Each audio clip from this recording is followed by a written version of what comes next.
Eh ben Claire, Anthony, bienvenue sur La On Discute. Merci. Merci Très Nassim. content de vous recevoir pour parler relations de couple. Parce que c'est ce que vous faites sur Instagram avec Yes We Bloom. Oui. Alors WeBloom, exactement. Yes WeBloom, c'est notre compte, mais voilà, WeBloom n'était pas disponible. Mais ouais, donc notre marque c'est WeBloom. Ouais, donc c'est ce que vous partagez sur les réseaux sociaux. Hein. Comment mieux vivre sa relation de couple, en fait, c'est à peu près ça. Exactement. Parce que on a quand même besoin d'un mode d'emploi. Malgré ce qu'on pourrait croire, on pourrait imaginer que les relations de couple, les relations amoureuses en général, c'est quelque chose qui devrait être naturel, inné, que tout le monde sait exactement comment s'y prendre, alors que la réalité, c'est pas du tout le cas. Non. C'est même une des idées reçues qui pose problème, celle-là, Ouais. que ça devrait être naturel. Parce qu'après, quand ça se passe plus ou moins bien, on se dit, c'est que l'autre personne a un problème ou que moi j'ai un problème. Alors que si on partait du principe que c'est pas naturel, comme beaucoup de choses, finalement, on serait plus avancé. Oui, comme tout, exactement. Même les choses les plus naturelles du monde, ça n'a rien à voir, mais l'allaitement, beaucoup de gens, c'est pas si naturel que ça. Donc la relation de couple, c'est pareil. Et selon vous, comment ça se fait qu'on a eu cette déformation moderne de se dire les relations de couple devraient être naturelles? Est-ce que c'est le romantisme de la littérature ou du cinéma hollywoodien et moderne de se dire que on trouve sa moitié, on trouve l'âme sœur et tout marche comme sur des roulettes pendant jusqu'à ce que la mort nous sépare. Oui, en fait, c'est pas compliqué. Tu regardes Disney, ce qu'on nous vend, c'est ça. C'est qu'en fait, ce qui est compliqué, c'est l'avant. Ce qui est compliqué, c'est toute cette partie arriver à trouver la bonne personne. Autre mythe qui a la vie dure, qui casse pas mal de personnes. Mais il y a trouvé la bonne personne et une fois qu'on l'a trouvé, qu'on a fait cette conquête, etc. On est avec la personne et ensuite, c'est écrit. Mais c'est écrit, ouais, c'est un bon terme, ça. C'est ce qu'on nous dit. Mais non, alors là, c'est totalement faux. Et à un moment, le reality check est très simple, c'est que juste que les couples se séparent, qu'aujourd'hui, à peu près un mariage sur deux se termine par un divorce au bout du compte. C'est pas, les gens le savent, mais on n'a pas envie de croire ça, parce qu'en fait, une relation de couple, c'est censé être beau, l'amour, c'est censé être, voilà, c'est ça. Mais en fait, non, c'est tout ça et beaucoup plus, comment dire. Ouais, on a besoin de se poser, on a besoin de prendre de la hauteur, on a besoin de réfléchir, on a besoin de s'aligner. C'est fou quand même de se dire qu'on est deux êtres différents. On va se mettre ensemble, se fait créer un couple, et ça va marcher comme ça. Alors qu'on a deux individualités, on a deux parcours de vie, deux environnements, de background, de niveau de maturité aussi, parfois de contexte de vie complètement différents. Et le simple fait de se mettre ensemble suffirait. Mais pour répondre à ta question, je pense que c'est ce que tu as dit, c'est Disney à l'âge enfant. Et puis après, à l'âge adulte, des comédies romantiques et le cinéma qui prend le relais. Et tu as raison sur le fait que c'est beaucoup... tout ça insiste beaucoup sur trouver l'amour. Et on a une phrase, je crois, qu'on avait mis sur notre site, c'est l'amour est dur à trouver, mais en fait, il est encore plus dur à garder. Mais ça peut paraître négatif de le dire comme ça, alors et on a dit ça devrait être magique et merveilleux que ça. En fait, ça peut l'être facile, ça peut l'être magique et merveilleux. On n'est pas là pour dire l'amour, c'est toujours des efforts, du travail. Ouais, des devoirs à faire, etc. Ouais, exactement. Je pense pas qu'il faut non plus caricaturer en disant que c'est difficile. Ça peut devenir facile et fluide, mais du coup, en fait, on peut se faciliter la vie pour que ça le soit. Ça peut devenir facile, mais c'est pas naturel que ce soit facile. Je pense que c'est plutôt ça. Ouais, c'est ça. En fait, voilà, contrairement à ce qu'on pense, c'est pas naturel. Je pense. Parce que moi, tous les jours avec toi, je me dis pas que c'est difficile. Non, bien sûr. À l'inverse. Ouais. Mais ce qui se passe, c'est que... travail. Oui, disclaimer, on est ensemble. Voilà. J'allais le dire. C'est préciser, vous êtes en couple. Exactement.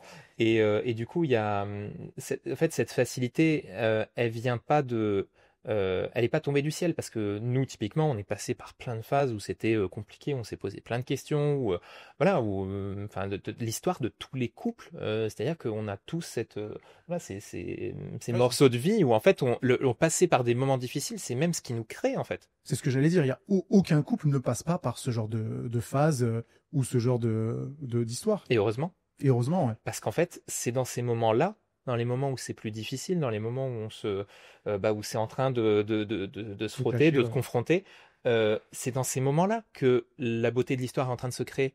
Parce que c'est là qu'on est en train de comprendre comment on va fonctionner à deux pendant plus longtemps.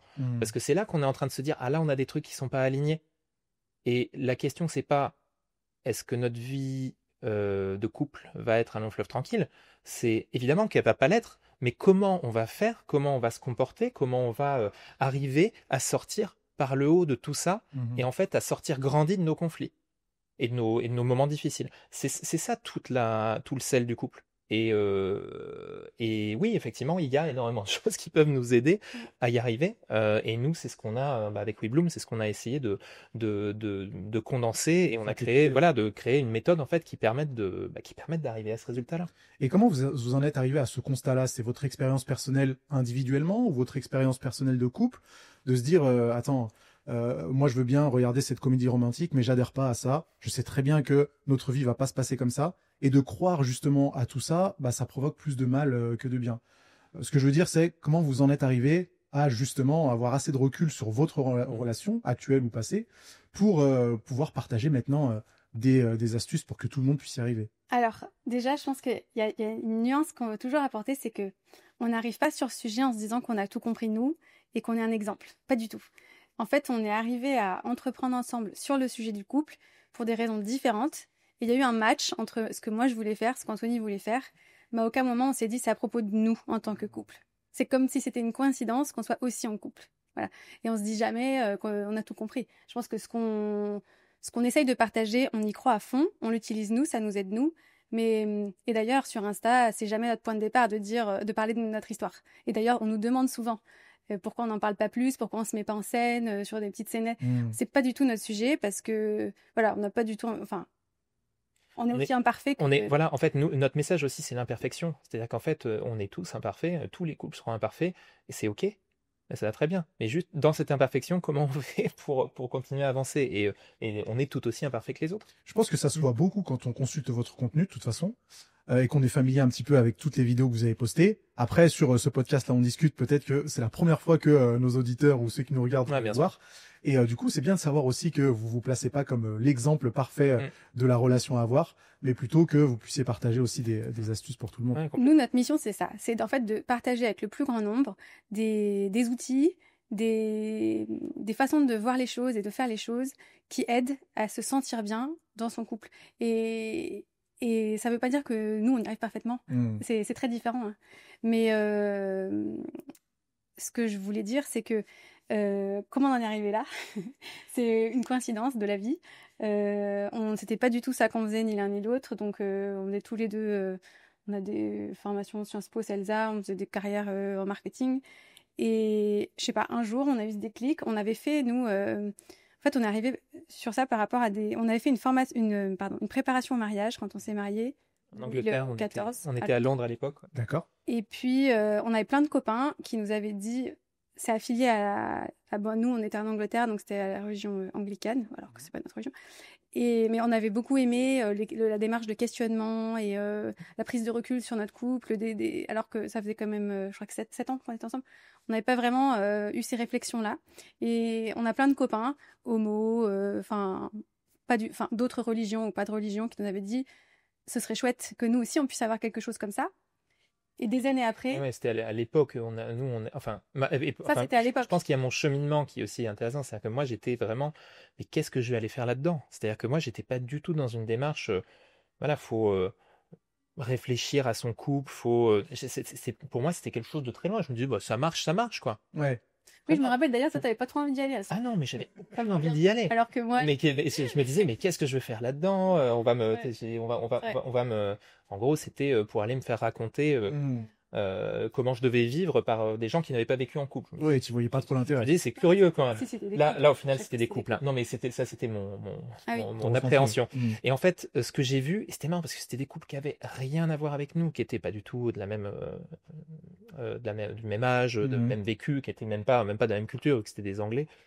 Et en fait, les témoignages, c'était intéressant, mais les témoignages, c'était pas ce qui m'avait apporté le plus. C'était vraiment ce côté, juste prendre sur chaque sujet, parce que c'était durant un week-end, prendre sur chaque sujet, juste se poser seul et se dire, c'est quoi, c'est les choses qui sont importantes pour moi.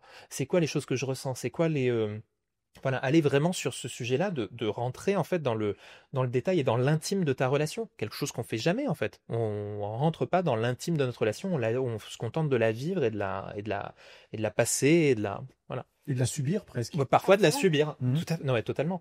Et du coup, j'ai vécu ces moments de questionnement-là et les discussions qu'on a eues après comme un vrai déclic. Je m'étais dit, mais c'était... Parce qu'il y avait des choses entre nous qui étaient...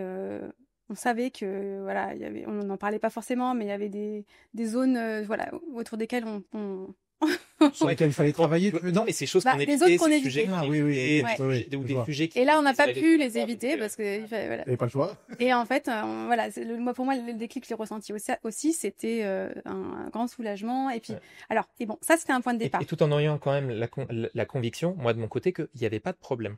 Tout à fait. Et moi aussi d'ailleurs, il n'y avait pas de problème. On était les plus heureux du monde. Et des choses qui en fait, si on avait avancé avec ces choses-là sous le tapis, nous aurait très probablement, peut-être pas fait exploser, mais en tout cas, nous aurait vraiment posé de gros problèmes.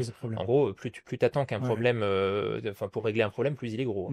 Plus tu te dis que t'as pas de problème. Ouais. Et ça, c'était un point de départ. Et puis des années plus tard, en fait, en parallèle, moi, je me suis passionnée pour le coaching, le développement personnel. Et Anthony avait un désir d'entreprendre qui a cru. Et puis, donc, un jour, c'est arrivé comme ça, dans un trajet. On était en voiture, on revenait de la montagne et je sais pas, on discutait, puis d'un coup, on a eu cette idée de se dire, on va faire ça. Et du moment où on a eu cette idée, on s'est dit, on peut pas ne pas le faire. C'est ces moments une évidence, évidents où on se dit... C'est le moment d'alignement, mais tu as dû en avoir toi aussi j'imagine, dans ta carrière d'entrepreneur, où en fait, ça tu touches un truc et ça allume un feu à l'intérieur de toi. Tu as vraiment cette sensation-là qu'il y a un truc, tu vois, tu as limite des frissons. Moi, je me rappelle de la sensation physique du moment de ce que j'étais sur une autoroute, donc je me rappelle pas des voitures qui étaient autour de moi, mais je me rappelle de ce truc qui est d'une puissance folle. Et en fait, en plus avec un alignement qui est que Claire, je trouve que Claire est une personne formidable et en fait je me suis dit c'est fou, on pourrait faire de notre vie quelque chose où on est on pourrait avoir cette intensité d'en plus travailler ensemble et faire un projet ensemble qui va faire une différence dans le monde. Ce qui est merveilleux. Ce qui est dingue. C'est-à-dire en tant que couple, c'est-à-dire partager avec la personne avec laquelle tu partages ta vie une mission aussi forte que la nôtre qui est finalement d'aider les couples à vivre ensemble du mieux possible. On se disait, ça avait énormément de sens. Et en fait, on a trouvé cet alignement-là. Et de faire chacun ce qui nous passionne. Et voilà. Et en plus nous, c'est très segmenté la manière dont on fonctionne. C'est-à-dire qu'autant on s'était dit qu'on ne travaillerait absolument jamais ensemble pour des tonnes de raisons. Là, c'était une évidence que c'était le bon ticket. Et parce que c'est quelque chose de commun, mais aussi qui est individuel à vos deux personnes, vos deux caractères, etc. Ouais, c'est ça. Totalement. Est-ce que selon vous, tous les couples alors devraient travailler sur eux, sur le couple? Ou est-ce que c'est juste une question de développement personnel individuel qui pourrait toucher aussi la réussite du couple? Alors, en fait, quand on travaille sur... Non, mais en fait, il y a la réponse dans la question, c'est que c'est ça. Quand on dit travailler sur le couple, ça veut dire quoi? C'est travailler sur soi dans sa capacité à être en relation avec quelqu'un. Et nous, en fait, c'est la manière dont on l'aborde, c'est que même si une personne fait la démarche, ça change la relation. Et en fait, du coup, travailler sur son couple, c'est d'abord travailler sur soi et c'est la manière dont on le fait dans notre parcours. Ça passe toujours par comprendre certains outils, certains concepts. Après, je me pose la question à moi, je cherche à me comprendre moi, je mets le doigt sur ce qui est vrai pour moi, qui je suis, comment je fonctionne. Aussi mes déclencheurs, aussi mes blessures, ces choses sur lesquelles je réagis. Voilà. Et après, je peux aller vers l'autre. Aller dans le cadre du couple après. Ouais. Voilà. Et en fait, si les deux personnes le font, c'est merveilleux. Et voilà, c'est ce qu'on souhaite à tout le monde. Mais si une seule personne fait cette démarche, en fait, ça suffit à changer la relation. Parce que la relation, c'est quelque chose d'individuel. Et en fait, nous, on dit très souvent, le sujet du couple, c'est un sujet individuel. Les gens pensent que c'est à deux. Mais en fait, chacun vit la relation dans sa tête. Quelqu'un peut être très satisfait de la relation et puis l'autre personne dans la même relation, pas du tout. Et du coup, nous, c'est vraiment notre point de départ, c'est de se dire, arrêtez de penser qu'on travaille sur le couple ou la relation. Certes, c'est une entité qu'on construit ensemble, mais en fait, pour que les bases soient saines, et puis, de toute façon, c'est logique. Ce qu'on peut faire, nous, ce qu'on est capable de faire chacun à un niveau individuel, c'est d'augmenter notre propre capacité à être bien dans notre relation, à mieux se comprendre, à mieux se connaître, à mieux s'exprimer, à régler les conflits. Et en fait, du coup, travailler sur son couple, travailler sur soi, il se trouve que le couple, les relations aux autres, c'est un des sujets, je pense, qui nous invite le plus fort à travailler sur nous. Parce que ça ça déclenche des choses. On a des blessures du passé qui remontent dans ce contexte-là de la relation. Enfin. Et tu penses que c'est parce que quelqu'un d'autre est impliqué et qu'on a tendance ça a tendance à mettre en exergue un petit peu tous les problèmes, je mets des gros guillemets parce que c'est pas forcément des problèmes, hein, c'est aussi nos traits de caractère, etc. Donc on a tendance à plus le remarquer dans une logique de couple. Je pense que oui, parce que oui, enfin là où on a des difficultés dans la vie, ça montre là où on a besoin de faire un travail sur soi. Ouais. Et après, il y a certaines personnes, c'est pas forcément sur le couple que ça va ressortir, mais souvent c'est quand même sur les relations aux autres. Donc, c'est comme ça que je le vois. Excuse-moi Nassim, il y a une idée aussi au-delà de travailler sur soi, là où en fait on a mis aussi l'effort sur Will Bloom, c'est aussi cette capacité à comprendre l'autre, cette intelligence de l'autre, et finalement ce que j'appelle presque le développement interpersonnel. C'est-à-dire qu'en fait c'est le côté, oui, au lieu d'être juste focusé sur soi, ce qui reste quand même une base, il y a aussi prendre en compte l'autre et à développer sa compréhension, son intelligence, sa manière d'être en interaction avec l'autre.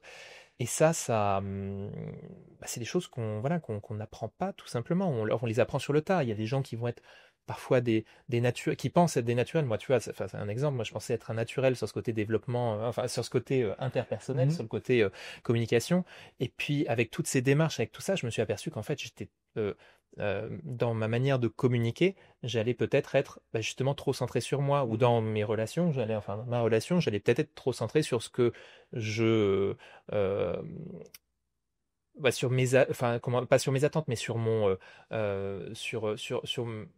sur mon truc, tu vois, j'étais vraiment dans mon tunnel, tu vois, propre réalité. Ouais, au lieu d'être avec quelqu'un, j'étais un peu trop dans mon tunnel. Et ça, en fait, quand tu apprends à mieux à t'ouvrir déjà, parce qu'il y a une dimension qui est essentielle, c'est la vulnérabilité. Et c'est ça en fait qui est la clé en fait de toute relation avec quelqu'un. C'est que si tu veux que les autres s'ouvrent, faut t'ouvrir. Et s'ouvrir, c'est quoi? C'est être vulnérable.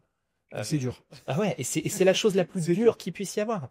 Parce que être vulnérable, ça veut dire que oui, si l'autre derrière veut faire fouler du pied ce que tu lui as partagé, ou veut l'utiliser contre toi, il peut, parce que tu lui as donné. Et c'est tu vois. Sachant que en fait, ça vient avec être vulnérable, ça vient avec le fait de comprendre que t'as peur d'aucune émotion derrière. Ça c'est du courage en fait, c'est une forme de courage où tu sais que justement ce que tu as dit ne peut pas se produire, parce que le pire que puisse se produire, c'est une émotion. Donc je partage quelque chose avec toi, j'ai plus peur de ce qui peut se passer, parce que j'ai compris, et c'est ça en fait aussi qu'on aide les gens à intégrer, c'est que le pire qui puisse se passer, c'est une émotion, c'est-à-dire de la honte, et c'est pas grave en fait. Oui, tout le monde peut surmonter ça. Ça ne tue pas. Toutes les émotions sont inoffensives. Et ça, cette connaissance, cette compréhension de cette gestion des émotions, c'est aussi un des piliers de ce qu'on fait, parce que c'est clairement, les émotions aujourd'hui, c'est ce qui dirige. Alors, l'amour est une émotion, mais il n'y a pas que celle-là. Et ce qui dirige aujourd'hui même le monde, c'est les émotions. Clairement, on est juste des boules émotionnelles, et on cherche sans arrêt à les valider, à les réparer, à les changer, et en fait ça pilote absolument tout ce qu'on fait. Ou à les éviter. Ou à les éviter, bien sûr. Et ça nous conduit, et c'est ça qui nous conduit à agir de telle ou telle manière, avec notre partenaire, mais avec nos collègues, avec nos amis, avec nos parents. On est sans arrêt là-dedans. Et cette intelligence émotionnelle, elle est moi, c'est ma conviction personnelle, et c'est un des buts pour moi avec We Bloom, c'est que à un moment on arrive avec que ces sujets-là de connaissance de soi, en tout cas au niveau émotionnel, et de la mécanique des émotions, ce qu'on appelle chez nous la mécanique des émotions, soient des choses qui soient connues dès le plus jeune âge, tu vois. Parce qu'en fait, si tu arrives à apprendre à des enfants cette mécanique-là, en fait, tu désamorces un nombre de choses qui peuvent se passer dans tous les types de relations, voilà, incalculable. Et tu leur permets surtout d'améliorer leur relation aux autres dès très tôt. C'est comme si tu apprends la musique en fait quand t'es enfant. Moi je sais que j'y crois énormément. Espérons que ça puisse être ça puisse être partagé dès le plus jeune âge.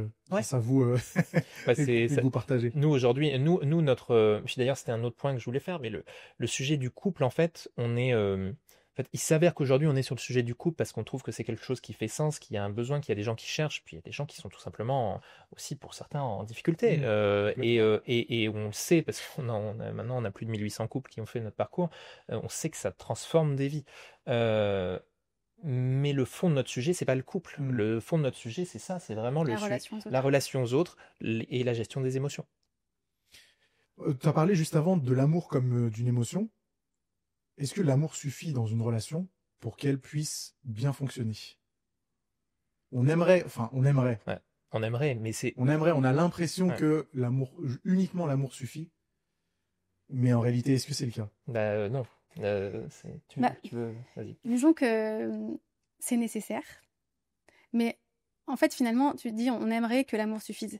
Ça ferait aussi un peu peur parce que l'amour, c'est une émotion et comme toutes les émotions, par nature, elles fluctuent.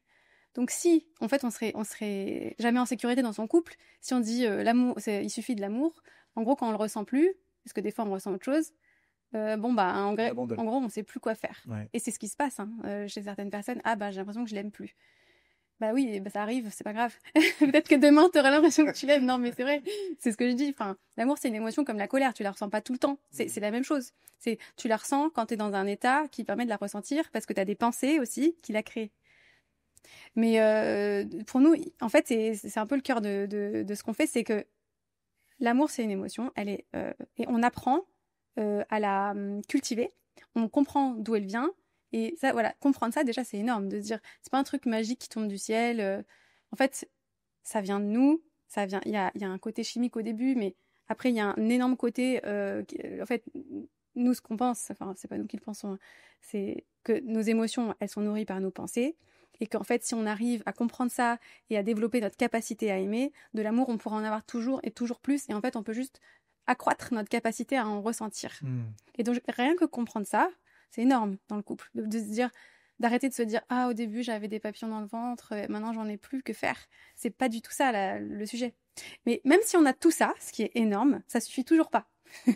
Dans le sens où, pour vivre avec quelqu'un, parce que s'aimer, c'est bien, mais c'est pas ce qui construit ce qu'on appelle, construire une vie à deux. C'est pas juste s'aimer finalement. C'est faire plein de choses ensemble, c'est avoir des rêves, des projets, apprendre à trouver un équilibre dans lequel chacun peut être lui ou elle-même et prendre sa place, etc. Et du coup, pour ça, en fait, il faut forcément aussi d'autres piliers. Et nous, on en a identifié 4 en fait sur la base des différentes années là d'expérience qu'on a. Il y en a un, c'est l'indépendance émotionnelle. Donc, on a parlé là des émotions pas mal, c'est-à-dire comprendre que même si je suis en couple avec toi, mon bien-être à moi, mes besoins à moi, malheureusement ou heureusement, ce sera toujours mon job. Et je dirai jamais c'est de ta faute si je me sens comme ça. En gros, je caricature, mais c'est ça. Je garde la responsabilité de la manière dont je me sens quoi qu'il arrive. Donc ça, c'est énorme, hein. Mais donc c'est un grand pilier de ce qu'on travaille. Et donc ça, c'est l'indépendance émotionnelle. L'indépendance émotionnelle. Le deuxième, c'est ce qu'on appelle l'esprit d'équipe. Donc ça, pour nous, c'est un état d'esprit qu'on choisit. On n'est pas obligé de le choisir, mais c'est celui que nous, on propose avec lequel on va aborder la relation. Toujours en n'étant pas des adversaires, ni même des alliés, mais en étant des coéquipiers. Et en considérant l'intérêt de l'équipe, pas juste le mien ou le tien, et en considérant qu'on construit quelque chose et qu'on gagne ensemble ou on perd ensemble, et ça peut pas être toi contre moi. Donc ne pas faire quelque chose juste pour se satisfaire de sa propre victoire au détriment du couple. Exactement. Parce que notre logique, c'est qu'il y a une interdépendance dans un couple, et donc si je fais quelque chose pour moi qui va à ton encontre, en fait, ça dessert la qualité de la relation, donc ça me dessert moi aussi. Donc ça peut pas fonctionner. Donc ça, c'est tout le pilier sur l'esprit d'équipe. Le troisième, c'est la mentalité de croissance. Donc toi qui es dans le sport. J'aime bien. Voilà, c'est vraiment, c'est aussi en fait un état d'esprit. Et c'est quoi? C'est les valeurs, les projets en commun? En fait, c'est d'aborder, c'est ce qu'on disait au début, de pas aborder la relation comme quelque chose qui va couler de source, mais à chaque fois qu'on a un défi, à chaque fois qu'on a une difficulté, on se dit, en fait là, il y a une opportunité pour moi et pour nous de grandir, de comprendre un truc, de dépasser. Parce que ça vient avec l'esprit d'équipe, c'est lié. Hein. Dans l'esprit d'équipe, on a une vision, ensemble. On a un objectif, on sait où on veut aller. Dans la mentalité de croissance, on sait que pour y aller, ça va pas être tout le temps des bisounours. Il y aura des obstacles, il faudra bosser. Et en fait, la mentalité de croissance, c'est toujours d'aborder la relation comme ça. Mais ça demande des outils de gestion des conflits, ça demande des outils de communication et ça demande aussi une grosse partie de ce qu'on fait à remettre en question nos propres pensées, à changer de notre perspective, à apprendre à adopter aussi une autre façon de voir les choses. Une sacrée dose d'humilité, quoi. Ouais. Oui, et aussi, nous, un gros truc qu'on fait, c'est du coaching, hein, c'est comprendre que mes pensées, c'est pas la vérité. Il y a des faits et il y a mon interprétation. Et parfois, j'arrive avec mon interprétation brute. Mais en pensant que c'est la réalité. En pensant que c'est la réalité. Et surtout en essayant de l'imposer peut-être à son partenaire. Exactement. Et le moment où je comprends qu'en fait, mon interprétation, c'est pas la vérité, déjà, j'ai fait un gros boulot. Et je peux gérer les situations dans mon couple de façon beaucoup plus fluide. Et le quatrième ? Le quatrième, lequel j'ai pas dit, la connexion intime. Et donc, ça revient à la vulnérabilité, ça revient à accroître notre capacité à se montrer tel qu'on est, à nous-mêmes déjà, ensuite à l'autre, comme on disait, et à entretenir et cultiver cette qualité, cette profondeur d'échange, cette qualité d'échange où on est authentique, où on est vrai, et où on n'a pas peur de ça. Et en fait, c'est là que on parlait de magie tout à l'heure. Je pense que c'est là que la magie de l'amour, c'est peut-être pas celle de Walt Disney, mais en fait, elle est beaucoup plus vraie, profonde, et en fait, c'est encore mieux, je pense, quand on arrive à cultiver cette connexion intime. C'est encore mieux, finalement, l'amour que ce qu'on a pensé que ça pouvait être dans ces représentations collectives qu'on voit dans les films. Et ce serait quoi alors un couple qui n'a pas de connexion intime ? Un couple qui ne partage pas ses blessures, qui ne partage pas ses inquiétudes, qui n'a pas de connexion physique, qu'est-ce que ça pourrait représenter ? Tu as dit à peu près tout. Il y a effectivement cette dimension de pas arriver à s'ouvrir, pas arriver... Alors, la connexion intime au sens sexualité, là, on est plus sur... effectivement, on le voit comme une conséquence. C'est-à-dire qu'en fait, quand on s'éloigne, naturellement, c'est beaucoup plus difficile d'avoir une connexion intime. Et du coup, il y a ça, il y a énormément... En fait, tout va nourrir la connexion intime, au final, dans nos interactions. Ça va être des détails du quotidien, ça va être aussi... en fait, tout est interconnecté, c'est-à-dire que des choses comme le fait d'avoir un but commun, par exemple, qui est du coup ce qu'on va retrouver dans l'esprit d'équipe, c'est quelque chose qui va aussi nourrir ta connexion, parce que tu sais, tu vas nourrir, au lieu d'avancer dans ton quotidien l'un à côté de l'autre, tu vas avancer ensemble vers ça. Et en fait, t'as raison, tout est lié, mais il y a des niveaux d'intimité en fait. Oui, c'est vrai. On parle du quotidien, et après je crois qu'il y a 7 niveaux, et le dernier niveau, c'est je suis capable de te dire, et parfois en fait c'est difficile d'y arriver parce qu'on se les est pas avoués à nous-mêmes, mes insécurités, mes plus grandes peurs, etc. Mes rêves que j'ose pas vraiment assumer. Et donc, on parle que du quotidien et on parle de ça, il y a pas mal de paliers. Mais un couple qui n'a pas de connexion intime, ça va être, on parle du quotidien, la plupart de nos échanges, et on a l'impression de vivre un peu comme des colocs, l'un à côté de l'autre, quoi. C'est l'envie aussi, c'est juste plus vraiment envie d'aller plus loin, plus envie de se donner de l'intérêt ou de chercher à éveiller l'intérêt de l'autre, plus envie de se séduire non plus aussi, de se plaire. Et vous pensez que tous les niveaux de la connexion intime devraient être partagés avec son conjoint ou sa conjointe ? C'est-à-dire que à quel moment on doit garder aussi une part de secret qu'on ne trouve pas forcément intéressant ou nécessaire de partager avec son partenaire ? C'est une bonne question. Ça existe, c'est possible. Est-ce que c'est une bonne ou une mauvaise chose, ou c'est pas quelque chose ? Le jardin secret, quoi. Le jardin secret. Parce que, disons qu'on a tous des choses pas inavouables, mais des choses qui sont tellement profondes qu'on n'a potentiellement pas envie de partager avec personne d'ailleurs. Ouais, ou qu'on ne sait pas avouer à nous-mêmes parfois aussi. C'est ça. Ouais. Est-ce qu'on devrait se sentir tellement à l'aise avec son partenaire qu'on devrait avoir la possibilité de partager tous les niveaux de connexion intime, ou est-ce que non, il y a quand même une possibilité. C'est possible d'être très proche, d'avoir une connexion intime très très bonne, sans partager tous les niveaux. Pour moi, la question c'est de quoi on a peur. Pour moi, en fait, augmenter notre capacité à aimer, à être aimé, ça revient aussi à dire je te vois vraiment tel que t'es en entier, et je t'aime pas quand même, mais je t'aime justement avec tout ça, avec même ta partie inavouable. Je pense que c'est le niveau d'amour le plus élevé. C'est-à-dire que j'ai pas besoin de te cacher ça. Après, est-ce que j'ai besoin de tous les jours te parler de ça ? Est-ce que tu as besoin d'être mon psy ? Pas du tout. Oui. Ouais. Par contre, j'ai rien à cacher parce que j'ai peur. Parce que finalement, de quoi on a peur ? on a peur. En fait, c'est une manière de vouloir contrôler ce que l'autre pense de nous. Enfin, pourquoi est-ce qu'on voudrait ne pas dire certaines choses? Ouais, peut-être peur d'être jugé, peut-être peur d'être moqué, peut-être peur d'être soutenu quand on n'a pas envie d'être soutenu, d'être encouragé quand on n'en a pas forcément besoin, je sais pas, peut-être qu'il y a... Après ça, on peut l'exprimer aussi. Je pense qu'il n'y a pas d'obligation, mais en fait, c'est plutôt se demander, qu'est-ce qui me gêne? C'est ça qui est intéressant. Pourquoi j'ai pas envie de dire ça? Quel est le résultat pour moi? Parce que si j'ai peur d'être jugée, si j'ai peur de... si j'ai pas envie d'être soutenue, je pourrais toujours le dire. Qu'on se moque de... Mais en fait, il vaut mieux d'une relation où on travaille sur ça en se disant, est-ce que cette personne va vraiment se moquer de moi? Enfin, et auquel cas, elle est peut-être là la discussion à avoir d'abord. C'est vrai. C'est vrai que c'est une excellente remarque. Ouais. C'est à partir du moment où on a plus le niveau d'intimité augmente, plus nécessairement on est nous-mêmes et on se montre tel qu'on est nous. Mais après, on parle de ça. Le couple, c'est pas toute la journée. Encore une fois, on n'est pas les psys l'un de l'autre et le but c'est pas d'être tout le temps sur ce niveau d'intimité-là, mais c'est plutôt d'être capable de l'être et de savoir qu'en fait on n'a rien à cacher à l'autre et on est prêt aussi à voir l'autre pour ce qu'il est. Et tu vois, tu as dit inavouable. Finalement, qu'est-ce qui est inavouable? On est tous des humains en fait, on a tous, et en coaching je le vois parce que les gens viennent des fois et ils me disent je l'ai dit à personne et tout, et ils me disent un truc, en fait je l'ai entendu déjà 10, 15 fois, enfin on a tous les trucs, c'est pas si inavouable. Et en fait finalement c'est génial dans son couple de se dire je l'ai dit, en fait il s'est rien passé, incroyable. Et même l'autre personne elle me comprend ou elle me juge pas, enfin c'est quand même, on a tout, finalement je pense que c'est notre désir le plus profond pour la majorité des humains. Ça. Oui, je pense aussi, de pouvoir être compris et qu'on puisse s'exprimer, mais vraiment 100% honnêtement avec son entourage, qui plus est que son partenaire. Ouais, c'est clair. Est-ce que ça existe, le couple parfait, le couple idéal? Non. Dans son fonctionnement, dans son appréhension, est-ce que c'est quelque chose vers lequel on devrait aspirer? Non, parce que un couple parfait, moi perso je le connais pas. Je pense qu'il serait horriblement chiant.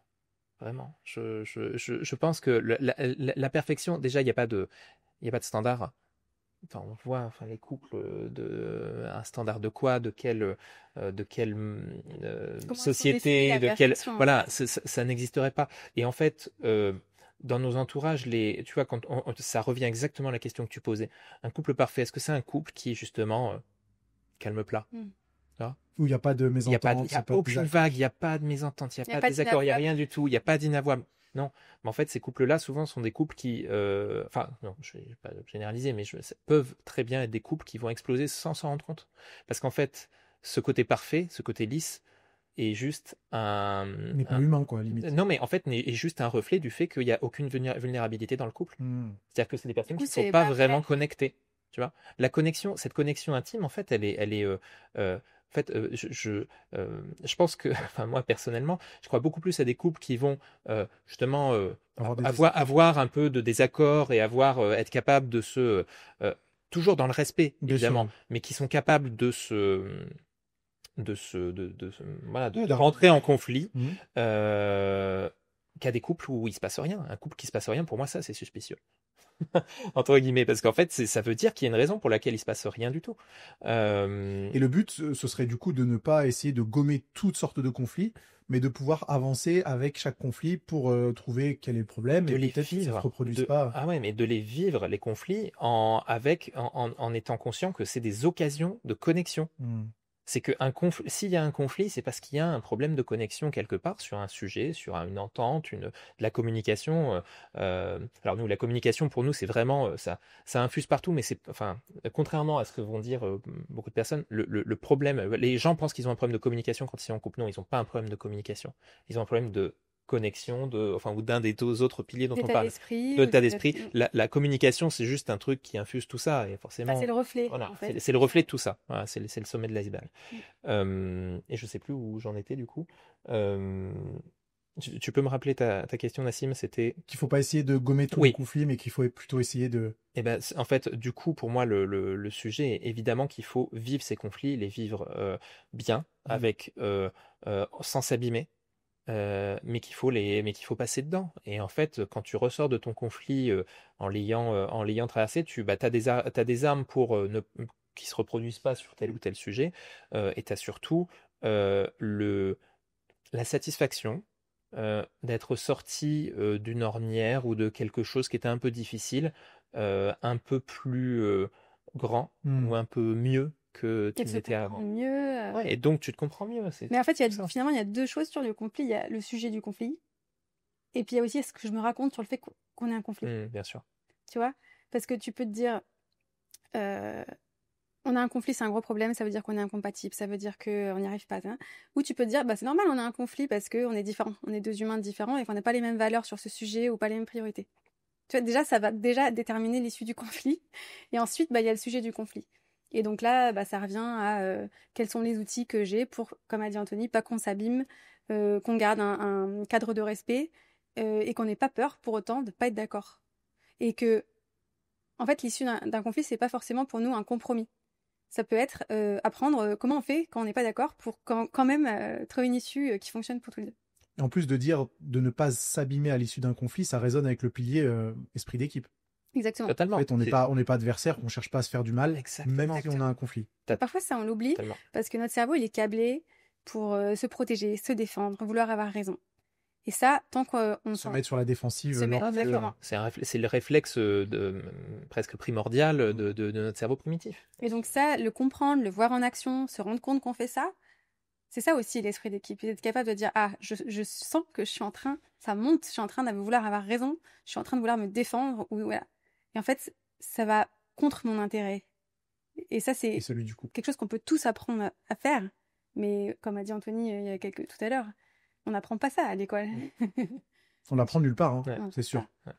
Est-ce que, selon votre expérience, tu as mentionné la communication tout à l'heure, que les hommes et les femmes ont une manière de communiquer, de s'exprimer différente, ou alors que ça, c'est une idée reçue et qu'en réalité, c'est juste, on est tous des êtres humains avec des mécanismes un petit peu automatiques et qu'il n'y a pas vraiment de différence de communication entre les deux? Je dirais que dans les grandes lignes, si on généralise évidemment, parce qu'il y a des fois c'est l'inverse, oui. Les femmes sont socialisées à s'exprimer plus facilement, à être plus facilement vulnérables, parce qu'en fait, voilà, les modèles qu'on nous propose et la manière dont on est éduqué nous invitent à plus facilement exprimer nos émotions, nos blessures, nos besoins. Et il y a une inégalité dans les couples hétérosexuels face à ça, parce que chez les hommes, il n'y a pas eu cette éducation-là. C'est même pas normalisé. L'homme, il est véhiculé, ce qui est véhiculé autour de la construction d'un homme, c'est d'être viril, de justement pas avoir d'émotions, alors qu'on sait que c'est faux. Et en fait, souvent, l'homme est dans un désavantage, parce que du coup, quand il est en couple, ça lui est reproché, alors qu'en fait, il n'a jamais appris. Et la femme pense qu'il fait pas d'efforts, souvent. Moi, je communique et lui, il communique pas. Oui, mais je leur dis toujours, en fait, dis-toi que, en fait, c'est pas qu'il n'a pas envie. C'est qu'il l'a jamais fait et il sait même pas que c'est possible parfois. Et il sait même pas quoi te dire parce qu'il est même pas en contact avec ce qu'il pense et qu'il ressent. Ah oui, ouais, d'accord. Ouais. Ah non, ça va. Ça remonte tout le temps. Oui, bien sûr. En fait, beaucoup d'hommes aussi que je coach, je leur demande, mais qu'est-ce que tu ressens? C'est la première fois qu'on leur a posé la question. Et ils me disent, c'est une question intéressante. Je trouve ça génial.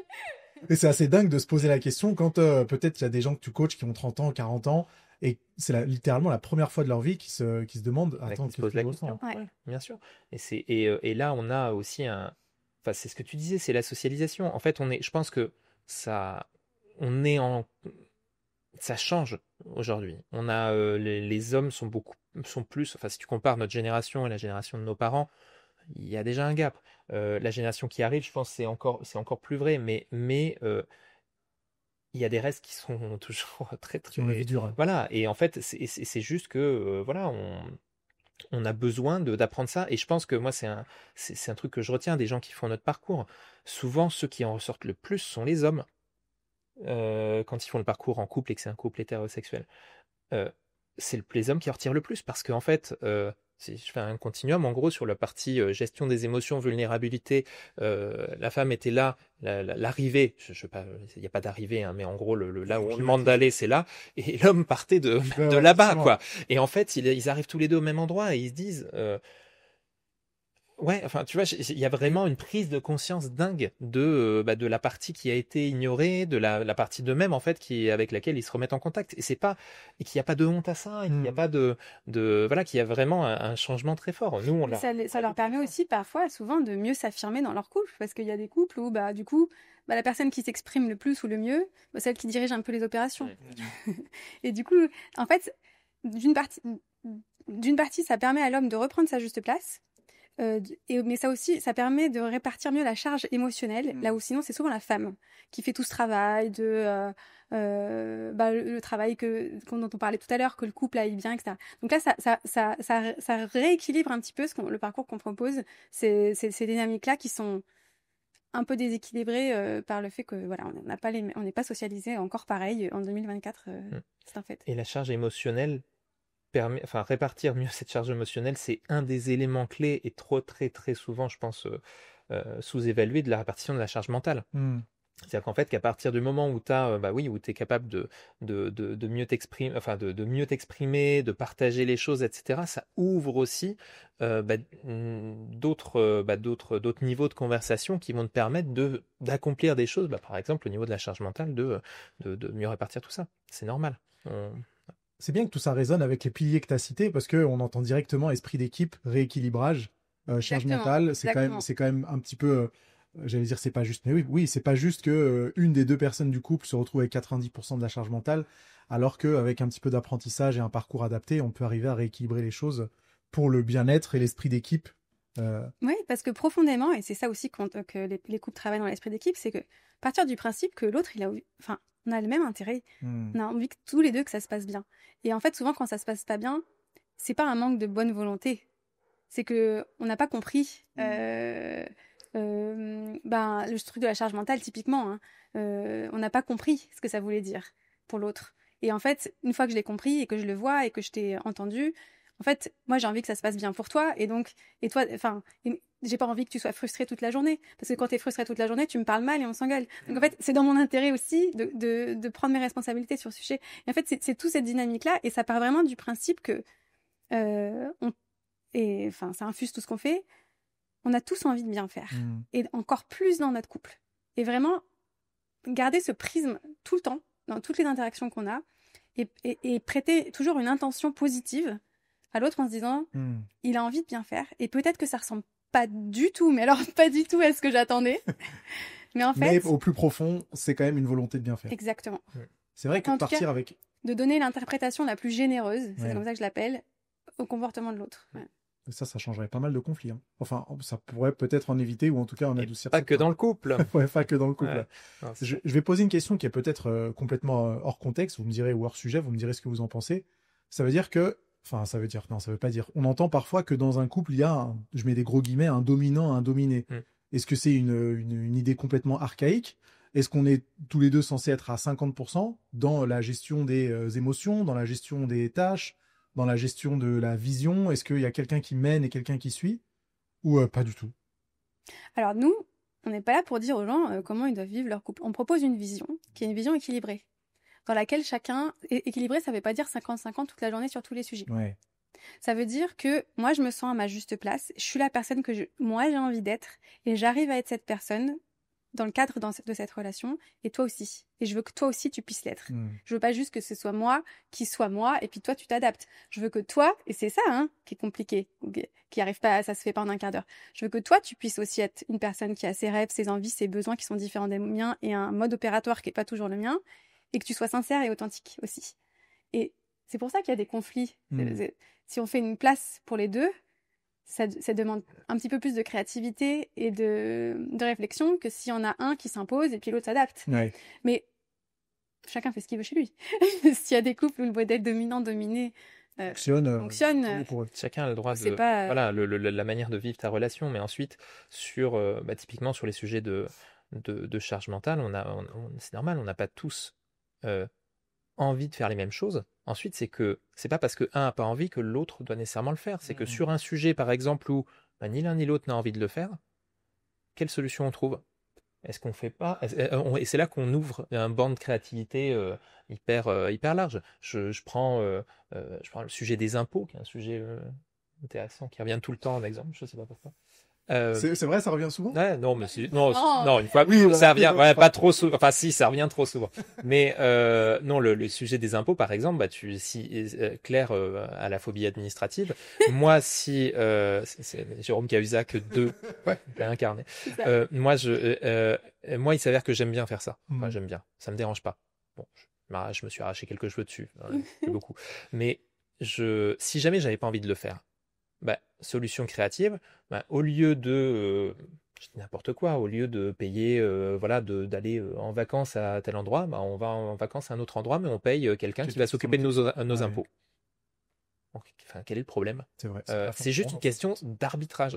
Et il y a plein de gens qui le font sur le ménage ou sur des choses comme ça où c'est acquis. Mais en fait, sur plein de sujets, bon, il y a des sujets sur lesquels on va peut-être pas déléguer tout dans le. Oui, ça peut devenir très bizarre. Mais en tout cas, il y a plein de solutions créatives qui peuvent être trouvées. Mais ça demande quoi? Ça demande juste de pas rester chacun dans notre droit dans nos bottes en nous disant bah non c'est comme ça, moi je fais pas ça, et ne pas rester surtout dans nos frustrations. Et il y a plein de gens qui font des choses non pas de bonne volonté mais dans la frustration. Et je pense particulièrement chez les femmes parce que c'est encore une fois c'est une question de socialisation et aujourd'hui c'est quelque chose qui a été entre guillemets accepté. Et cette frustration là en fait c'est un signe qu'il y a quelque chose qui ne va pas et qui doit être réparti, mis à plat dans le couple. Et encore une fois, si on n'a pas ce petit niveau de vulnérabilité, de machin, ce qui se passe, c'est qu'on va faire, ça va faire soit des gens qui vont construire de la frustration pendant des années, soit des gens qui vont se retrouver en conflit pendant des années aussi. Et en fait, sans jamais trouver la solution, parce qu'on ne s'offre pas la possibilité d'aborder la chose de manière plus créative. C'est rassurant de voir les choses comme ça. Ouais, et et nous c'est moi c'est ma philosophie, c'est mon motto personnel, il y a pas de problème, il y a que des solutions. Donc en fait, c'est quelque chose qu'on a mis aussi un peu dans le parcours, mais il y a cette dimension non, il y a pas de chose qui est trop grosse à gérer, il y a des choses qui sont plus difficiles effectivement et probablement, possiblement en fonction de notre histoire personnelle aussi, mais il n'y a pas de chose qui est trop grosse pour pas l'aborder, et à partir du moment où on accepte cette vulnérabilité, notre imperfection et tout ça. Est-ce qu'il y a des solutions pour tout le monde alors, quel que soit l'avancement de notre relation? Est-ce qu'une relation qui s'est dégradée pendant de nombreuses années peut toujours être récupérée, entre guillemets, ou en tout cas sauvée? Alors, pour moi, l'indispensable, c'est le respect. Et le deuxième, c'est la volonté de construire ensemble. Parce que si on l'a pas, ça sert à rien. Si on a qu'un seul qui l'a. Oui, en partant du principe que les deux personnes du couple sont en sécurité, personne. C'est ça, sécurité. Comme on dit, nous on a sécurité physique et émotionnelle. Absolument. C'est-à-dire qu'il y a vraiment ces deux aspects-là. Mais là, on part du principe que le train-train quotidien s'est installé, les conflits n'ont pas été résolus, ça a duré plusieurs années. Est-ce que une solution est toujours possible dans ces cas-là? Nous, notre invitation, et c'est on a de plus en plus de couples qui nous rejoignent avec cette idée-là, c'est que on peut créer une nouvelle relation avec la même personne. C'est-à-dire qu'on invite les personnes à se dire, ok, on a vécu cette relation-là, mais là, clairement, ça va dans le mur, ça marche pas. Il faut qu'on arrête. Et on les invite à arrêter et à recommencer. C'est-à-dire qu'il n'y a pas besoin de se séparer physiquement pour créer une nouvelle relation avec quelqu'un. Reposer d'autres bases, apprendre d'autres choses, être prêt en fait à... En fait, ce qu'on ferait avec quelqu'un d'autre, finalement, on peut le faire avec la même personne si on veut. Et ça, alors, il y a certaines choses qu'on va garder, parce qu'en général, tout va pas mal. Il y a des choses qui fonctionnent. Et en fait, ce qui fonctionne pas, on va le reposer. On va s'offrir une page blanche et se redécouvrir et se redonner une chance, en fait, de faire différemment à soi et à l'autre. Et on a plein de couples qui l'ont fait et ils nous disent que ça a sauvé leur couple. Des couples qui y croyaient plus. Moi, c'était quelque chose que je fais souvent, c'est justement appeler des personnes qui s'intéressent à ce qu'on fait, qui pensent à faire notre parcours, et pour comprendre où elles en sont, etc. Et une personne comme ça qui était séparée de son partenaire. Et qui m'a dit séparé physiquement, mais aussi dans l'idée de se séparer complètement. Et en fait, elle m'a dit, voilà, je lui ai dit, c'est exactement ça, que si jamais eux deux se disaient qu'il y avait une possibilité de repartir sur quelque chose, que c'était dommage de pas le tenter, mais que c'était pas, d'une certaine manière, avec les mêmes recettes, on obtient les mêmes résultats. Donc, tenter avec une autre recette, ou en tout cas avec une recette, parce qu'en fait, la recette qu'ils avaient, c'était juste eux, et donc tenter avec notre parcours. Et là, on a échangé avec elle il y a quelques semaines, et elle nous dit, bah oui, bah je suis arrivé à sauver mon couple, vraiment. Et à retrouver en fait cette chose-là que je pensais totalement perdue, cette qualité de relation, parce que bah, ils sont reposés sur tous les sujets importants de la vie de couple. Et donc c'est possible. C'est pas facile, ça demande des outils, ça demande de le faire avec, je pense, un certain accompagnement, mais c'est évidemment quelque chose voilà, qu'on peut faire si on le veut vraiment. Et en fait, ce qui est intéressant, c'est quoi l'alternative? En fait, imaginons on se sépare, on va se remettre avec quelqu'un d'autre potentiellement. Les premiers temps, tout va paraître facile. Mais à terme, on va faire face dans les mêmes probablement au même. Et le nombre de gens qui m'ont dit, bah en fait, si j'avais compris tous ces trucs-là, en fait, il y a bien longtemps, je pense que, j'aurais pu rester dans la première relation et travailler sur ces trucs-là. C'est pas grave, hein. On apprend toujours et aucune relation n'est jamais un échec.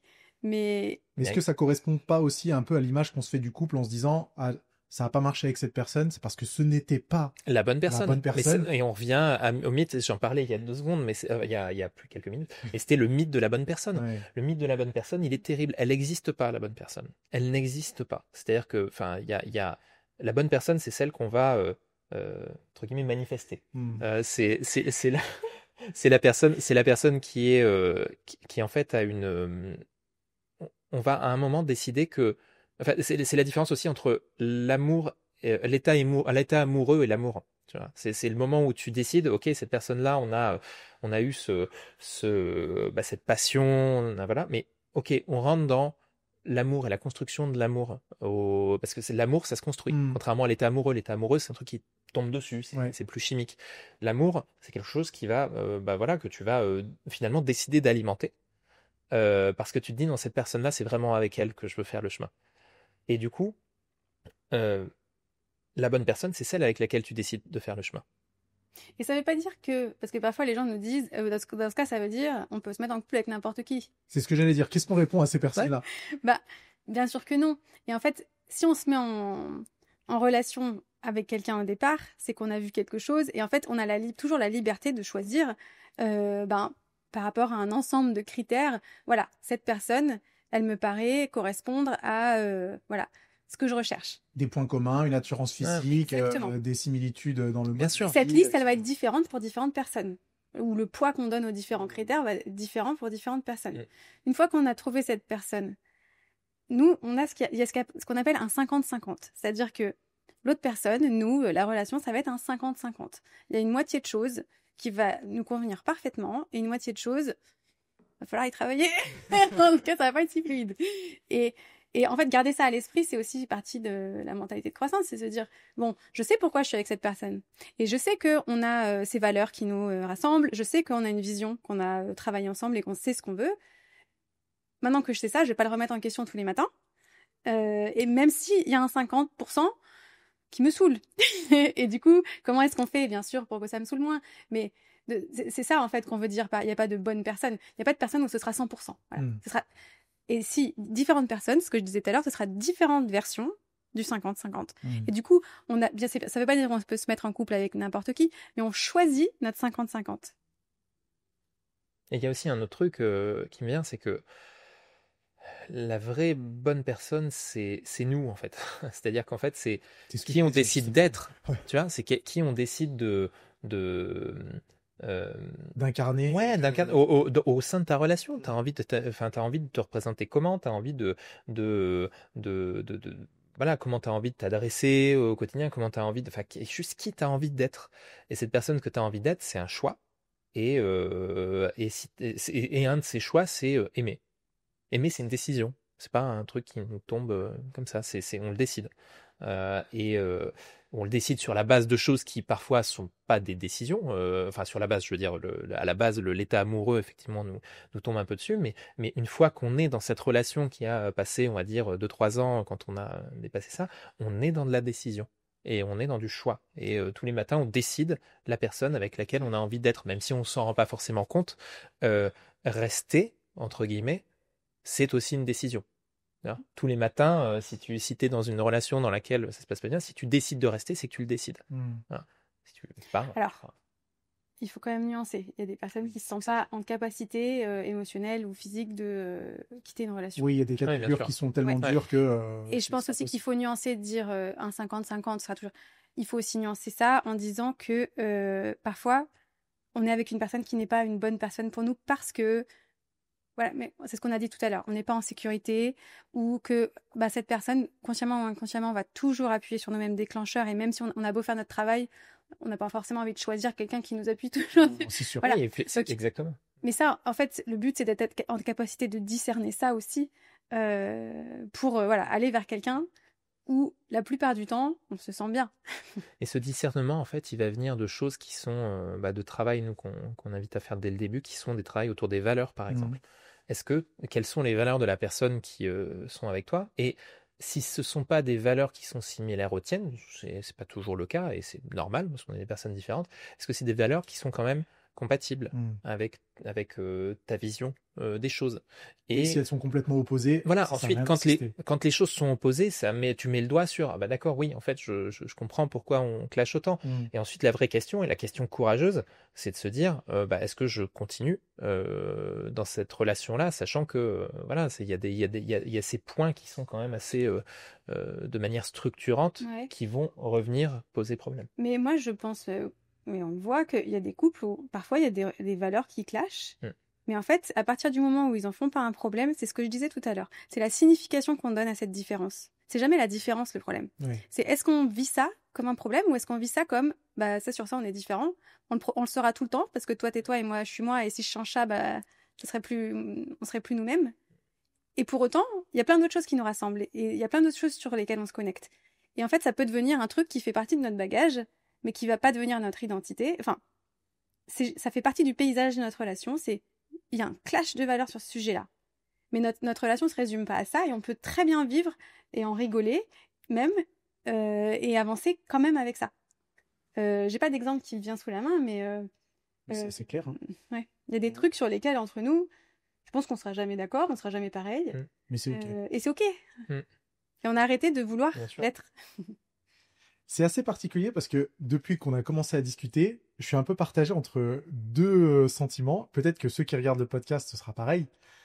Le premier sentiment, c'est, je trouve ça très rassurant, en fait, toute la discussion qu'on peut avoir. Et ça donne beaucoup d'espoir à n'importe quel type de relation. Et il y a une autre partie de moi qui a été élevée au romantisme, etc., qui se dit « Ah, c'est dommage, tout ce qu'on m'a dit depuis que je suis né, je vais peut-être devoir y faire une croix dessus. » et que mon âme sœur ou ma moitié, en fait, n'existe pas. C'est difficile, hein. Comment on arrive à déconstruire et à peut-être faire taire cette petite partie qui peut provoquer, en fait, que de l'insatisfaction? En fait, la manière dont je le vois, c'est que s'il y a une résistance, si le cerveau résiste, c'est qu'il voit qu'il y a un truc là. Et s'il résiste, c'est qu'il dit « non, je vois que c'est vrai, mais j'ai pas envie d'y aller. » Donc, en fait, pour moi, cette partie qui dit « oh là là, mais je vais devoir abandonner la vision romantique », c'est cette partie du cerveau qui s'il résistait pas, c'est qu'il se dirait non mais n'importe quoi. S'il résiste, c'est qu'il voit la vérité, il se reconnaît dans certaines de ce discours en fait sur ce que c'est que l'amour et comment est-ce qu'on le vit, et que il lutte parce que ça lui est pas familier. Donc pas familier pour le cerveau dit inconfortable.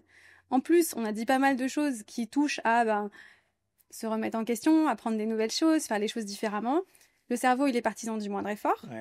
Et donc, c'est cette partie-là qui est humaine et normale et naturelle qui parle. Et du coup, c'est juste de la rassurer en disant « ça va bien se passer ».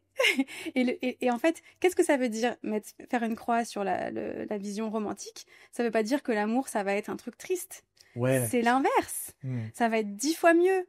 Parce que tu vas comprendre, que tu vas savoir comment faire, que tu vas te sentir dans ton pouvoir, tu vas pouvoir être toi-même, tu vas pouvoir créer une relation qui est 100 fois plus chouette que la version où en fait on s'est rencontrés et puis après on a une vie complètement lisse. En fait, cette version, elle n'existe pas. Elle n'a jamais. En fait, il n'était pas prévu qu'elle existe, à part dans notre imagination. Et elle a jamais existé. Elle a jamais existé.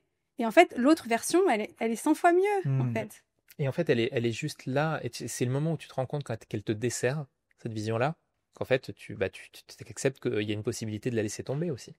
Et l'analogie que ça m'a fait penser, c'est, je sais pas si t'aimes Star Wars ou les science-fiction, etc. Est-ce que ça te rend triste que le monde de Star Wars n'existe pas? Non. Non? Bah pourquoi Notting Hill, ça te rend très triste que ça n'existe pas? Tu vois? Au bout du compte, tu vois, et c'est juste que c'est une fiction, ça nous paraît beaucoup plus palpable, beaucoup plus sensible, parce que on peut y aller. Voilà, parce que tu peux le vivre, parce que c'est du réel, parce que mais ça ne nous empêche pas d'aimer, en fait, regarder ce genre de film. Et ça, voilà, ça nous empêche pas d'aimer ça, et surtout, ça nous empêche pas de lâcher moi je dirais pas lâcher le romantisme, mais lâcher le mythe romantique. Ça nous empêche pas le romantisme. Oui, on peut. Le romantisme c'est pas du tout antithétique. Pour moi, le romantisme c'est quelque chose d'important, de faire des trucs, d'essayer de faire des trucs un petit peu justement hors de l'ordinaire, un peu fou, très voilà. Enfin voilà, aller chercher ça en fait, c'est quelque chose qui fait aussi vivre la relation, mais il n'y a rien d'obligatoire là-dedans. Il n'y a pas de. Enfin, en tout cas, si tu te dis que ta relation doit vivre à l'intérieur de ce mythe romantique, bah forcément là, ça devient compliqué parce que il y a un moment où le mythe romantique, il va prendre sérieusement du plomb dans l'aile pendant la relation. Donc c'est normal que je me ressente un petit peu comme ça. C'est totalement normal et c'est une bonne chose. Parce que ça veut dire que dans ce qu'on a dit. Il y a des trucs, des graines qui ont été plantées et des choses qui ont fait du chemin et t'as la partie, on va dire, primitive du cerveau qui résiste. Et j'anticipe aussi un petit peu parce que si je suis passé par ce genre de sensation, c'est que ceux qui écoutent et ceux qui regardent vont probablement y passer aussi. Tout à fait. Et d'entendre ça, je pense que ça les rassurera un petit peu. Ah bah, oui, c'est une très bonne observation. Quand on regarde les statistiques de divorce en France, ça donne pas toujours envie de s'investir dans une relation. On se dit, c'est quoi? C'est 40% de divorce à peu près? Ouais, enfin, les chiffres tournent, mais oui, c'est environ ça. Je me mets en relation, je vais me marier, il y a presque une chance sur deux que ça se termine en divorce. Est-ce que ça vaut le coup? Est-ce que j'abandonne? Ou il y a vraiment une solution au bout du tunnel et est-ce que dans quelques années, peut-être grâce à vous et peut-être grâce à nous, on pourra arriver à faire baisser cette stat? Bah... Oui, vas-y, Claire. Alors moi, déjà, j'aime bien la pensée que je ne suis pas une statistique. C'est ce que j'allais dire. Est-ce qu'on en a quelque chose à faire de cette statistique? Déjà, c'est une pensée de se dire, il y a une chance sur deux, c'est comme ça que tu as dit, je crois, il y a une chance sur deux que ça se termine mal. Ouais. Ça, c'est complètement optionnel de penser ça. On pourrait se dire, moi, je fais partie. Et de la moitié pour que ça se passe bien. Mais tout le monde pense ça au départ. Mais je veux dire, quand on pense, il y a une chance sur deux pour que ça se passe mal, déjà, on se sent crispé. Quand on se sent crispé, qu'est-ce qu'on fait dans notre couple? On est crispé. Et quand on est crispé, on attire à soi aussi un petit peu ce qu'on redoute. Donc voilà, c'était juste une parenthèse pour dire, je suis pas sûre que c'est la meilleure manière d'aborder sa relation. Après, je pense que ce qui explique ce pourcentage aussi, c'est que aujourd'hui, il y a plus on n'est pas obligé de se marier. C'est vraiment un acte libre. Et je pense que beaucoup de personnes se marient, on vient d'en parler, dans le mythe du romantisme. Et viennent attendre beaucoup de choses et chercher beaucoup de choses qui, après, c'est un petit peu toute la discussion qu'on a eue, ça délivre pas sur ses promesses. Et donc... Frustration, je vais prendre la mauvaise personne que ça. En soi, nous, le but, c'est pas de dire il faut jamais divorcer et une relation qui se termine est un échec. En fait, c'est pas le couple pour le couple. Je pense que le but, c'est dans une relation où on se sent bien, dans laquelle on est respecté, dans laquelle voilà, comme j'ai dit, on arrive à être soi-même, on grandit. C'est génial de construire quelque chose avec quelqu'un dans la vie. Ça multiplie en fait la joie qu'on ressent. On a quelqu'un qu'on sent. Enfin, c'est génial de partager sa vie avec quelqu'un qu'on aime, mais c'est pas non plus. On peut tout à fait le faire en différents chapitres et on peut aussi vivre sans ça. Donc, en fait, quand on nous parle des statistiques du divorce, on relativise en se disant ça veut pas dire que les personnes sont plus malheureuses. En fait, peut-être que c'était une bonne chose pour elles et en fait, ça n'a aucune incidence sur mon destin à moi. Enfin, je sais pas si ça répond à ta question, mais... Ça répond parfaitement, et le fait que tu dises, quand on divorce, on n'est pas forcément malheureux, ou en tout cas, c'est pas c'est pas une fin de carrière, quoi. Ça peut laisser la place à une relation plus saine après, ou plus épanouie, ou plus heureuse. C'est peut-être quelque chose qui fait déculpabiliser aussi un petit peu. Ah mais oui, je pense qu'il faut vraiment... Enfin, je le répète, une relation qui se termine, c'est jamais un échec. Parce qu'on a appris des choses, on en ressort renforcé. La relation la plus importante, ça restera toujours la relation à soi. Et en fait, ça peut vouloir dire que la relation d'après... parfois, c'est la meilleure décision qu'on puisse prendre, c'est d'arrêter une relation, en fait, où finalement... on se fait du mal et elle nous fait du mal et du coup on n'arrive pas à s'épanouir en fait. Donc parfois ouais, c'est une décision toujours qui est courageuse mais qui est pas forcément qui est pas une mauvaise décision en soi. La relation de couple, c'est la relation la plus importante qu'on a dans notre vie. C'est celle qu'on après celle qu'on a à soi-même. Après celle qu'on a avec une relation avec quelqu'un d'autre, en tout cas, c'est la relation qui a le plus de place. Et en fait, c'est une étude de l'université d'Harvard qui a fait c'était une énorme étude qui est encore en cours sur le bonheur, qui en est maintenant à 85 ans, où ils étudient des cohortes d'individus. Et en fait, ils ont démontré que la seule variable qui était directement corrélée au bonheur, c'était la qualité de notre relation aux autres. Et donc, notre relation à la personne qui partage notre vie étant notre relation importante, ça veut dire que c'est une des plus grandes déterminantes de notre bonheur individuel. À partir du moment où ça devient... c'est pas une question compliquée, mais à partir du moment où on a essayé de mettre en place les bons outils, les choses qui font que ça fonctionne, et que même si on en a l'envie, on n'y arrive vraiment plus, évidemment que comme tu le disais, la personne qu'il faut préserver le couple en soi n'a pas de sens. Il faut se préserver soi, parce que qui on est si on n'est pas bien dans son couple, en fait. C'est ça le... Et en fait, nous, notre message, c'est pas de dire il faut pas se séparer, c'est de dire, avant de te séparer, fais tout ça. Ouais, c'est ça. Apprends toutes ces compétences. Apprends à mieux te comprendre toi. Apprends tout. C'est ce qui fait que, ce que je dis, augmenter ta capacité à être en relation, c'est ça. Développe ton intelligence relationnelle et émotionnelle. Concentre-toi sur ce que tu veux faire dans ta relation. Montre l'exemple de qui tu veux être, comme disait Anthony. Quand tu as fait tout ça, si de l'autre côté, parce qu'on dit qu'une relation, c'est une danse. Quand nous, on change notre manière de danser, souvent la danse entière, elle change en fait. Mais si toi, tu changes ta manière de danser, tu as fait tout ça, tu te sens en paix, tu te sens aligné, tu t'es posé les bonnes questions, tu as développé ces outils et ces compétences, et de l'autre côté, c'est rigide, c'est rigide. C'est pas terrible. Mais là, tu verras beaucoup plus clair. Mais ce qui est sûr, c'est que si tu prends cette décision de te séparer, tu ne seras pas dans la réaction, dans la colère, dans la victimisation. Tu seras apaisé.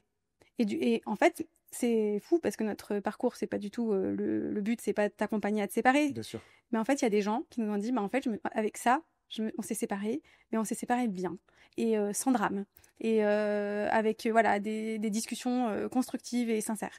Et tant mieux en fait. c'est ce qu'on peut souhaiter de mieux à quelqu'un qui se rend compte qu'en fait ça lui convient pas. Est-ce que c'est pas quand même un petit peu difficile d'avoir le recul nécessaire pour faire la distinction entre une relation dans laquelle il n'y a pas d'avenir et une relation qui va mal, mais qu'on peut quand même travailler? C'est seul, oui. Clairement, seul, c'est plus compliqué. C'est pour ça que vous êtes là. Bah oui, non mais clairement, nous on a, l'idée de notre parcours, c'est ça. C'est que quand tu as exploré tous ces fondements de ta relation, les fondations de ta relation, tu les as revisitées, tu décides de ce que tu as envie d'en faire à l'avenir, parce que c'est pas juste revisiter le passé, c'est surtout notre objectif, c'est de tourner vers ton avenir. Et en l'occurrence, si tu es dans une relation dans laquelle c'est compliqué, c'est quel avenir est possible, quel est l'avenir qu'on a la possibilité de dessiner. Et ça, c'est pour ça que Claire aussi coach dans notre parcours. Il y a nécessairement une partie, Claire répond à toutes les questions des personnes qui sont dans le parcours et qui en ont. C'est là qu'il y a des personnes qui font des pas de géant alors qu'elles pensaient pas pouvoir en être capables, ou qu'elles pensaient que c'était trop loin, quoi. Et concrètement, alors votre parcours, c'est fait aussi pour les personnes chez qui tout va bien? Je suis en couple, on est très heureux. Bien sûr. On a des projets ensemble, on a des conflits, mais qui se règlent assez bien parce que on est assez mature et on s'entend bien sur ça. Est-ce que ça vaut le coup quand même?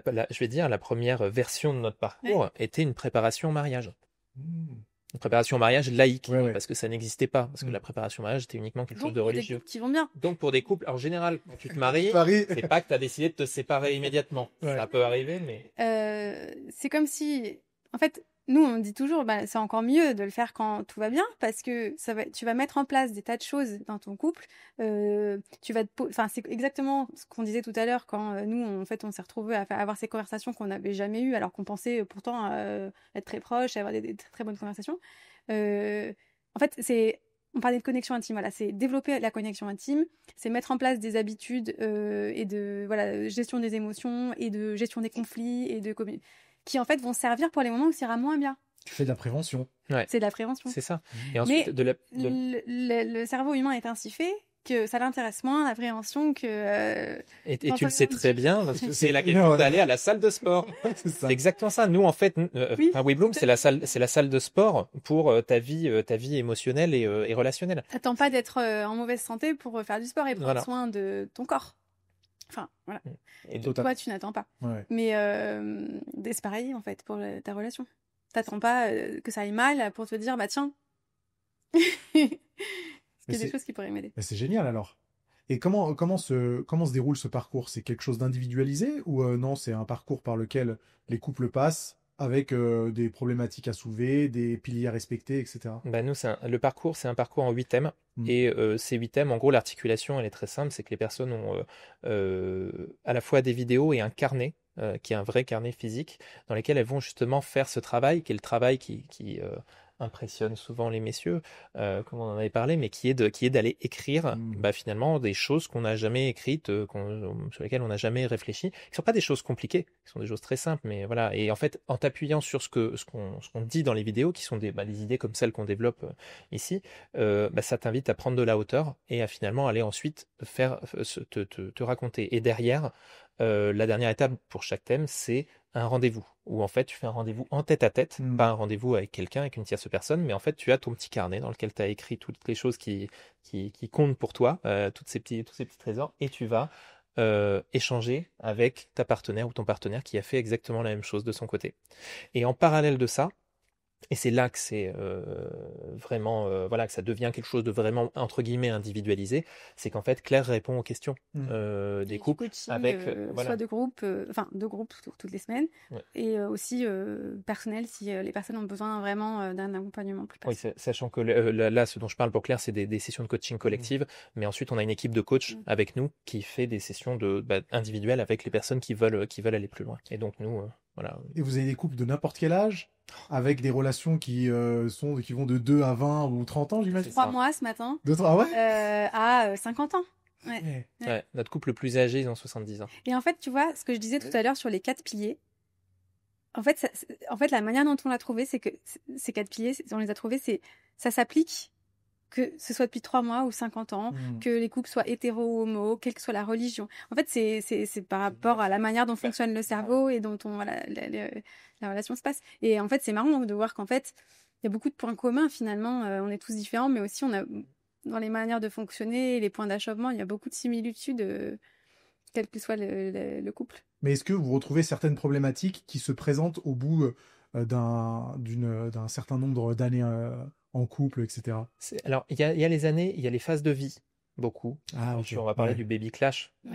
C'est une évidence, le moment où un enfant arrive, c'est rock'n'roll. Parce que c'est un changement de vie, plus parce que c'est... Voilà, c'est ça. Plus parce que c'est un bébé... Exactement, oui, c'est pas le bébé en lui-même, mais c'est la relation. Et en fait, ces moments de changement de vie, si tu veux, tu peux être un couple qui est depuis 1 an ensemble et vivre le baby clash, ou tu peux le vivre au bout de 15 ans. Tu vois. Donc, en fait, c'est pas tant le temps que tu as passé ensemble que le moment de vie qui va être un peu... Mais dans le temps passé ensemble, il y a les fameux 3 ans. En fait, ce qui se passe au bout de 3 ans, c'est... En fait, on a un cocktail hormonal au départ dans une relation qui est très fort au début, qui est adrénaline, dopamine, etc., qui nous tient très fort pendant 1 an et qui s'estompe vraiment au bout de 3 ans. Donc l'amour dure vraiment 3 ans. L'état amoureux. L'amour peut-être commence. Ah, ok. Quand il est plus percuté. Et ça veut pas dire qu'on peut pas les recréer, toutes ces hormones. du plaisir et de l'intensité. Et ça. On peut complètement les vivre encore, mais ça va. Au bout de 3 ans, en fait, le cerveau les sécrète plus quand on est dans l'habitude et quelqu'un qu'on connaît bien les sécrète plus de la même manière. C'est pour ça que ça peut paraître beaucoup plus excitant de rencontrer quelqu'un d'autre avec qui ça se fait naturellement, mais c'est un peu épuisant si tous les 3 ans on doit changer de partenaire. Ouais, c'est clair. Ok. Donc c'est des choses que vous retrouvez chez tous les couples, mais effectivement en fonction des périodes de vie et de ce qui se passe, chez les uns ou chez les autres, vous retrouvez certaines problématiques. Et la base, c'est 2 êtres humains qui feront de leur mieux pour avancer ensemble. Et ça, c'est universel.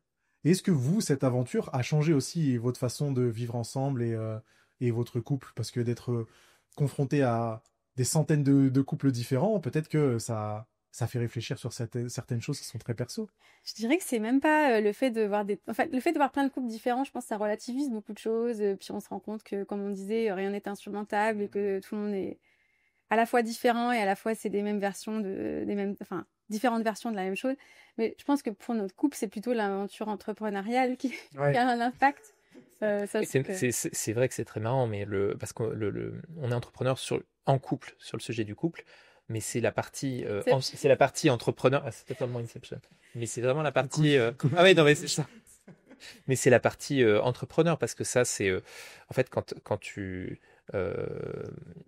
découvres les hauts et les bas qui vont avec l'entrepreneuriat et que tu dois ajouter ça. Nous, en plus, nous, ce qui a été génial, c'est qu'on a cumulé, c'est-à-dire qu'on a eu 2 enfants en même temps. Voilà, on a eu nos 2 enfants en même temps. Donc, notre Claire, sur les vidéos du parcours principal, elle est enceinte de 6 mois. Donc, bien préparé. C'est cadré ici pour bien que ce soit invisible. Mais oui, donc nous, on avait vraiment une grosse tornade à tous les côtés. Et d'un point de vue entrepreneur, en fait, ça, c'était plus comment dire, quand tu es au début, quand il se passe pas grand chose, quand tes ventes ne décollent pas, quand ton Insta ne décolle pas, mais ça dure, ça dure 1 an, le temps de vraiment arriver à te faire connaître. Là, tout ce qui te tient, c'est presque la foi, tu vois, cette conviction que non, ça va le faire et que tu es là pour la bonne raison et que voilà. Et ça, en fait, c'est nous, on avait une grosse différence dans notre couple, c'était que je pense que moi, ayant cet état d'esprit entrepreneur, moi j'étais intrapreneur avant, j'avais lancé le bureau anglais de ma boîte en France et je savais ce que c'était et en fait, je savais que ça allait se passer comme ça. Je savais que ça allait être vraiment dur et que pendant pas mal de temps, on allait le temps d'arriver à se faire connaître, d'avoir nos premiers clients, d'avoir des premiers retours, etc. Ça allait être long. Claire, je pense que toi, tu avais une vision en gros, mais bon, romantique. Elle avait une vision romantique de l'entreprise. Mais c'est exactement ça. Comme quoi, hein. Et en fait, tous les piliers, l'esprit d'équipe, la mentalité de croissance, tout ce qu'on a dit, c'est totalement valide pour l'entrepreneuriat. x10 dans notre couple par rapport au fait qu'on a ce projet-là ensemble. Ouais. Et donc du coup, on a dû, il y a eu énormément d'ajustements, de moments. En fait, le truc qui est difficile, c'est quand t'es dans un moment de down à cause de ton boulot. Normalement, là où tu vas, c'est dans ton couple, tu vois, Et donc là, nous, on se retrouvait à avoir ces trucs-là ensemble.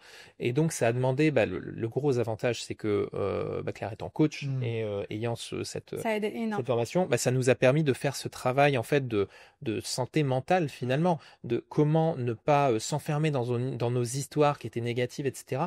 Et comment toujours garder l'idée. Moi, ma vision, elle a toujours été claire, c'est de dire, voilà, je sais où on va, quoi. Je sais comment ça va se faire. Et c'est finalement là aujourd'hui on est ça fait on va dire 3 ans et demi qu'on a lancé. Ce qui s'est passé en fait, c'est ce qu'on avait prévu, mais ça n'empêche que c'est pas une route, c'est pas une droite. Enfin si, la route est droite, mais la pente est forte, quoi. C'est ça. Mais maintenant, 3 ans après, quelques années après, au moins là, vous êtes parés. Ouais, ça c'est. Et on est trop contents de le faire ensemble, en fait, parce que des fois on se dit, t'imagines si tu vivais tout ça avec quelqu'un d'autre. Non, mais totalement. L'intensité. Nous, on a du mal à comprendre la place que ça prend aussi. On a presque du mal à comprendre des entrepreneurs qui font pas ça en couple. Du coup, on se dit c'est dingue. Ouais, j'imagine. Pour ne pas faire ça en couple, j'ai presque la même relation avec mon associé en fait. Hein, donc, au final, c'est ça. Je comprends totalement. Au final, ça revient presque au même. Hein. Carrément. Vous disiez en tout début de podcast, et ça permettra de clôturer, c'est cool, c'est que tout ça, tout ce que vous partagez, on devrait l'apprendre le plus tôt possible. Comment ça pourrait se traduire dans 5 ans, dans 10 ans? Quel serait le meilleur cas de figure pour qu'on puisse tous grandir et se construire avec les bonnes connaissances de ce qu'il faudrait ou ce qu'il faudrait faire ou ne pas faire dans un couple? Bah, déjà, ça s'apprend à l'école, ça s'apprend à ses parents, ça s'apprend... Moi, voilà, bah, nous aujourd'hui, la raison pour laquelle on fait ça, le couple aussi, bah, souvent quand on est en couple, on a des enfants, c'est pas toujours le cas. Oui. Mais quelle meilleure manière d'infuser ce type d'idées-là et ce type voilà, c'est toutes ces choses-là. Quelle meilleure manière de les infuser que de les infuser dans notre éducation au final. Mais pour les infuser dans notre éducation, c'est pas juste prendre les recettes de l'éducation bienveillante et à côté se clasher la tête avec son mari toute la journée. Ouais. Non, c'est pas ça le sujet. Le sujet, c'est justement comment tu l'incarnes.